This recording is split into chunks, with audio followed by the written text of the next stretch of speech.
कांग्रेस के जो नेता हैं उनके पाकिस्तान के कनेक्शन निकल रहे हैं, कांग्रेस का इस्लामीकरण होता जा रहा है और इसलिए उन्होंने कांग्रेस छोड़ दी।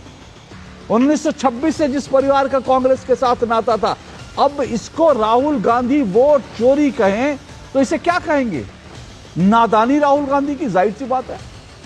जो पार्टी अपने नेताओं को नहीं संभाल पा रही है, आजादी से पहले से जो परिवार का परिवार कांग्रेस के साथ रहा हो, आज वो कांग्रेस के इस्लामीकरण से दुखी होकर, तंग होकर कांग्रेस को छोड़ रहे हैं।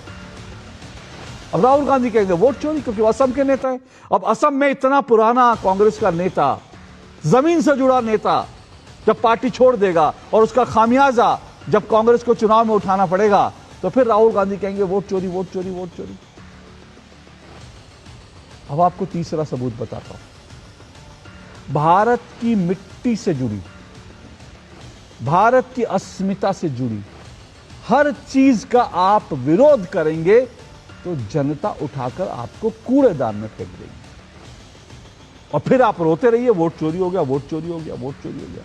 तीसरा सबूत आपको बताता हूं। आज कांग्रेस के एक कद्दावर नेता ने कहा कि ये जो वंदे मातरम है ना, वंदे मातरम को, जो पूरा वंदे मातरम जिसके 2 स्टेंजा का को जोड़ करके, क्योंकि पहले वंदे मातरम को सेंसर कर दिया गया था, आजादी के मतवाले जो वंदे मातरम गाते थे उसको काट दिया गया था, ये कह के कि भाई ये तो कम्युनल है।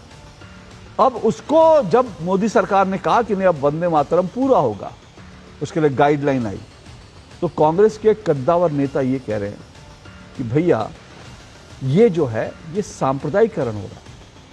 अब सोचिए, वंदे मातरम में भारत मां की बात करना, देवी की बात करना, ये सांप्रदायिकरण है अगर कांग्रेस के लिए, तो इस देश की जनता कांग्रेस को चुनाव में सबक सिखाती रही है, वैसे ही सिखाएगी।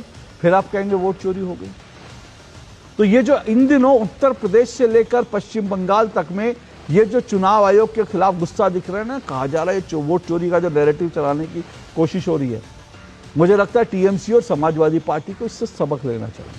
अपना घर ठीक कर लीजिए, देश की मिट्टी से जुड़े मुद्दों पर आ जाइए, तो आपको वोट चोरी का फेक नैरेटिव चलाने की जरूरत नहीं पड़ेगी।